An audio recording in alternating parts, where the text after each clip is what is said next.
Sa gitna ng mainit na panahon, nasunog ang mga kable, transformer at fuse ng mga poste ng kuryente sa Bacolod City. Kaya resulta sunod-sunod na brownout.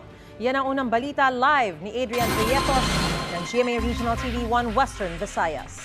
Adrian, maayong aga. Yes, Maris, good morning mga aga mga kapuso. At dito nga sa Bacolod City, kapag brownout ay dumarami ang mga nag-check-in sa iba't ibang hotel dito sa City of Smiles para kahit paano mga kapuso ay maiwasan ang perwisyo dala ng matinding init ng panahon. Noong nakaraang mga buwan, nasa 180,000 pesos ang electric bill ng hotel na ito sa Bacolod City. Ngunit nitong nakaraang buwan ng Marso, ang kanilang bayarin sa kuryente umabot sa mahigit 240,000 pesos dahil sa matinding init ng panahon. Ang mga guests namin puros ng aircon, tapos kami di sa mga public areas, air conditioned man. So, kamo na siya. Hindi man ta ka-impose sa mga guests tang nga hindi maggamit ng aircon kahit para man sa comfort. Ayon sa pamunuan ng hotel, tuwing mawawala ng kuryente, lalong dumadami ang mga guests na naghahanap ng lugar kung saan sila pwedeng manatili na iwas sa matinding init.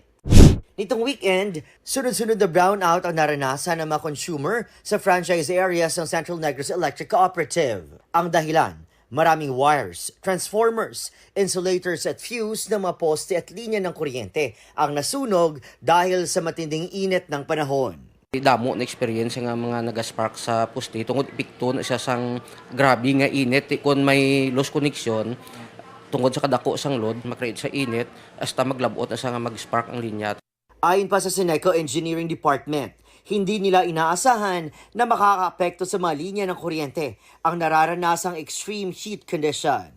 Iyan ay habang inaasang matapos ang pagpapaayos ng mga poste ng Seneco at paglalagay ng bagong mga linya sa ilalim ng joint venture agreement ng Negros Electric Power Corporation.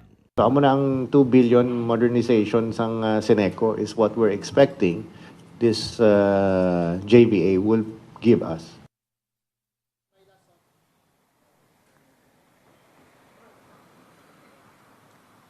Mga puso, Maris, kabilang sa nakasaad sa Joint Venture Agreement o JVA ng NEPC o Negros Electric Power Corporation ay ang rehabilitation program sa distribution system ng Seneco sa ilalim ng 5-year modernization plan ito. Maris?